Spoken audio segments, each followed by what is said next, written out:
lies in wait amidst your dreams, where nothing is ever how it seems. It is a portal to a terrifying world beyond the doorway to nightmare.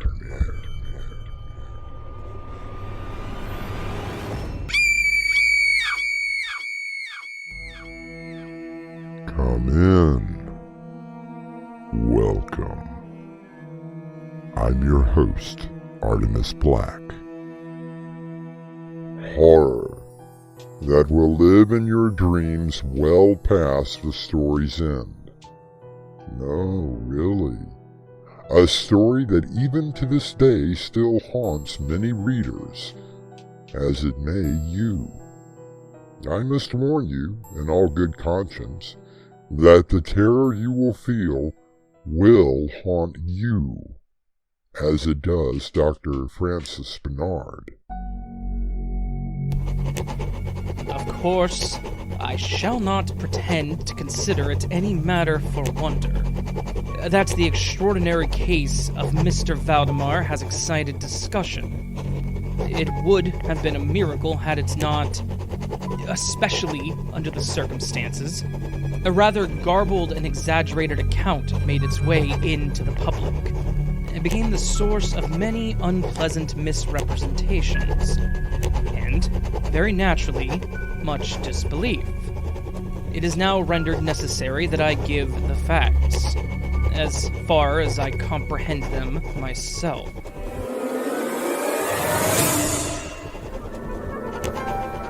It began in the summer when I met with my friend and colleague, Dr. Edgar Pike, for dinner one evening. So good of you to meet me. How could I have said no? You are looking well. We have missed you at the hospital. Thank you, Frank. There are days that I miss it myself. So what have you been doing with yourself these past 3 years? If I told you, you wouldn't believe me. Why don't you try me? For the past 3 years, I've been studying mesmerism. You're putting me on. Specifically, what I've found in my studies is that at no time has anyone been hypnotized. Articulo mortis. At the point of death? That's just sick. But think about it, Francis. Well, I must admit to a rather morbid curiosity. The only problem I see with this experiment is finding someone who is close to death, and then being able to hypnotize them. I've already found a subject. Are you familiar with Valdemar? Oh, yes. Didn't he write the Bibliotheca Forensica? As well as several other books. I found him living on the Upper East Side. He has no family to speak of and is more willing to go along with the venture. Then the question remains as to whether you can actually hypnotize him. Why don't you come and see for yourself? I wouldn't mind having a witness, and I can think of no one better suited than you.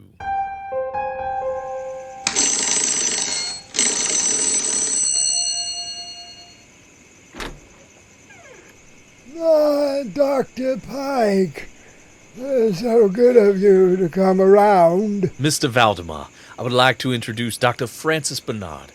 If you have no objections, he would like to see one of our sessions. Oh, of course. Please, gentlemen, do come in. Thank you, Mr. Valdemar, for being so accommodating. No trouble at all. And I am grateful for you, Dr. Pike.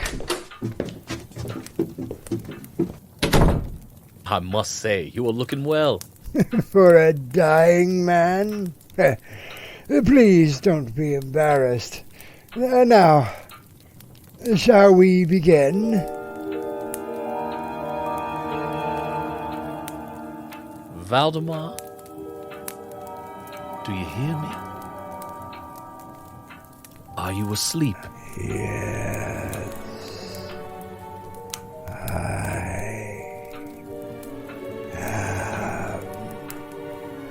am asleep. Are you in any pain? No. I feel no pain. When I count to 3, you will awaken. 1, 2, 3. Valdemar! Wake up! Oh, incredible. Simply incredible. Oh, thank you, Dr. Pike. What have your doctors said? I have possibly only weeks, if not days. I wish that you would stay, but I completely understand why you're not able to. I shall call upon you when it is time. Are you absolutely sure that you wish to go through with this experiment? Oh, absolutely. Then who am I to stand in the way of the wishes of a dying man? Marcus Aurelius is quoted as saying, "Death smiles at all of us. All we can do is smile back." I'll return shortly with Act 2.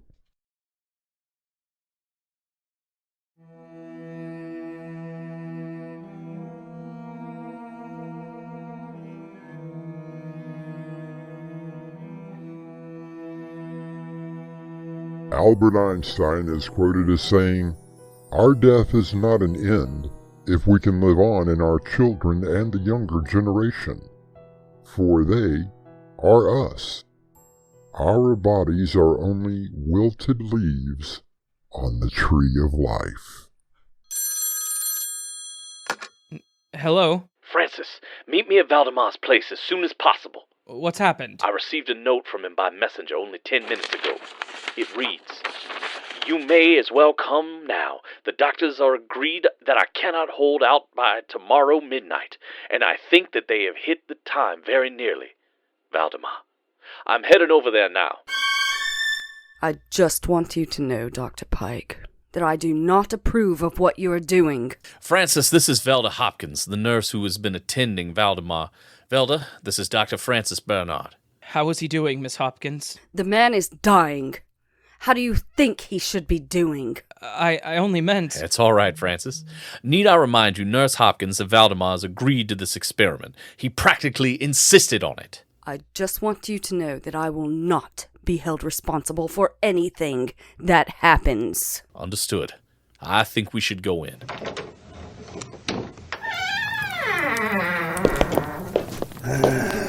My God. He looks... There doesn't seem to be any color in his eyes. He's so emaciated that the cheekbones have broken through the skin. He barely has a pulse. Gentlemen, please come in. Well, Mr. Valdemar, you seem to be in good spirits. Yes, it is all that I have left. Exactly what are the symptoms of his illness, Dr. Pike? As it was explained to me, his lungs are virtually useless. There is a suspected aneurysm of the aorta, but the other symptoms makes this impossible to diagnose. And they say that I shall not last past midnight. Valdemar, are you absolutely sure that you wish to continue with the experiment? Oh, Dr. Pike, I have never been more sure of anything in my life. I wish to be hypnotized, but I fear that you have waited far too long. I still think it is a bad idea, but you probably know best. Here, let me help you with those pillows. Oh, thank you, Velda. You have been very kind. It's almost 8 o'clock. Bernard, you brought your notebook? Yes, right here. Good. Please note that Valdemar has given his consent and also who's present. Valdemar, are you ready? Indeed, I am, Dr. Pike. Then let us begin.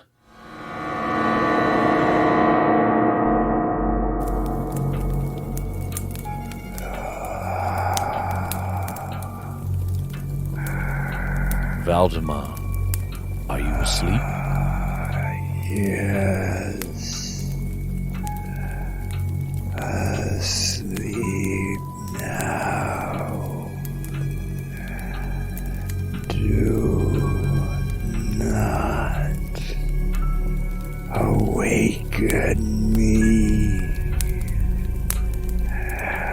Let me die this way. Do you still feel pain in your chest? No pain. I am dying. You should let the poor man die. Pike! Look at his skin! It's turned white, like a cadaver. Dear Lord, his eyes, they rolled back into his head. His jaw just dropped open. Yes, but look at his tongue. It's moving as if he was speaking. There's no pulse. His skin is ice cold. Valdemar, can you hear me? Yes. I can hear you. Are you asleep? Yes. No. I was asleep. And now I am dead.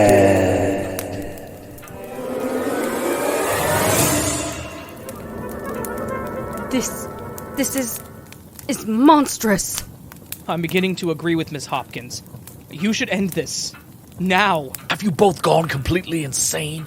Imagine what Valdemar could tell us. What? That he is dead? All you have to do is look at him to know that. Come here, both of you.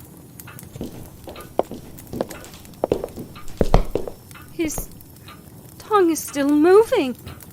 Valdemar, can you hear me?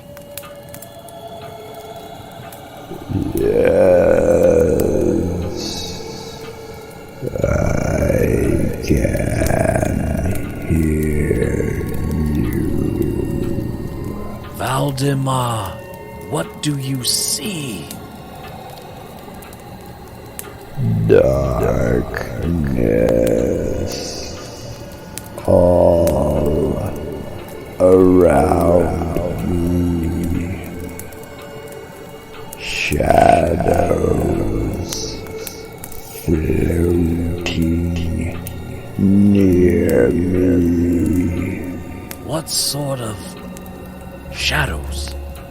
They whisper to me, please keep me asleep or awaken me. I am dead.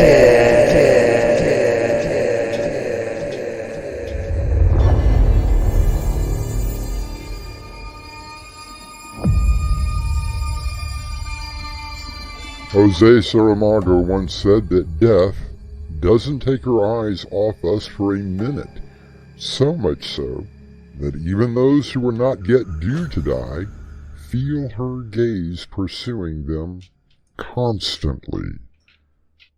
I'll return with Act 3.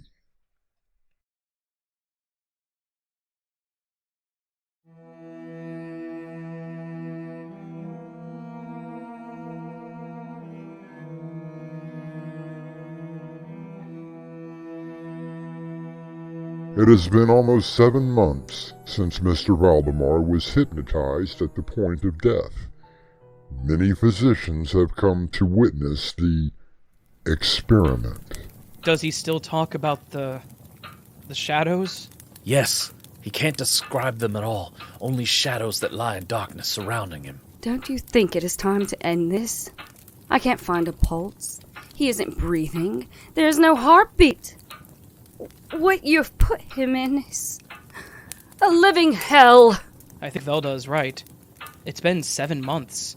Whatever you were going to try to do, I think that you have accomplished. Both of you are simply being myopic. This is the greatest experiment of the entire science of mesmerism. I see it now. You, Dr. Pike, are simply a cruel and inhuman monster. Valdemar is suffering. Yes, Edgar, you must end this. Immediately. All right, I suppose that you are both correct. Valdemar. Valdemar. Can you hear me? Yes, I can hear you. I'm going to count to 3, at which time you will awaken from your sleep.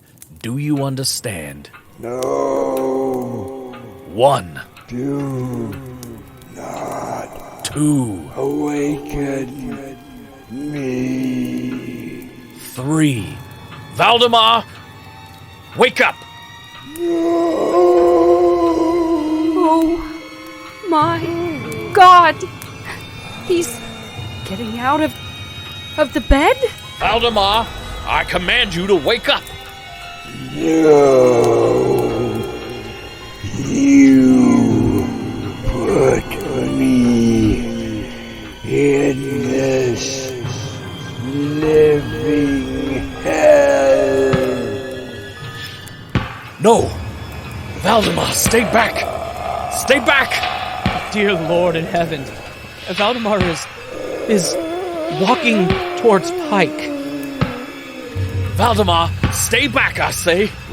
What do you see, Doctor? Valdemar! Valdemar!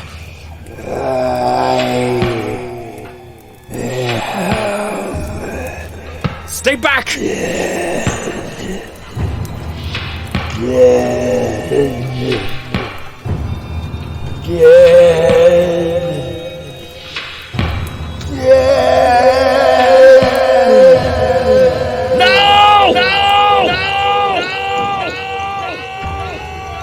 I watched in utmost terror as the decayed figure of Valdemar reached his hand out toward Dr. Pike, the skeletal fingers clenching around his throat. For a brief moment, Pike screeched out the word, "Awaken!" And as he did, Valdemar fell on him, crushing him. Within a moment, amid his voice screaming, "Dead, dead, dead," bursting from the tongue and not the lips. His whole body at once crumbled, rotting away. Pike was indeed dead, and the corpse of Mr. Valdemar was nothing more than a liquid mass of decaying flesh and bone.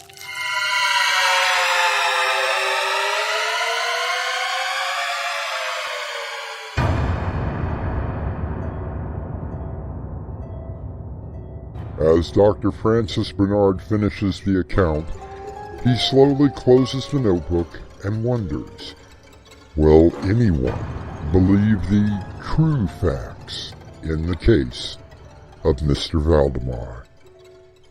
I'll return shortly with a final word.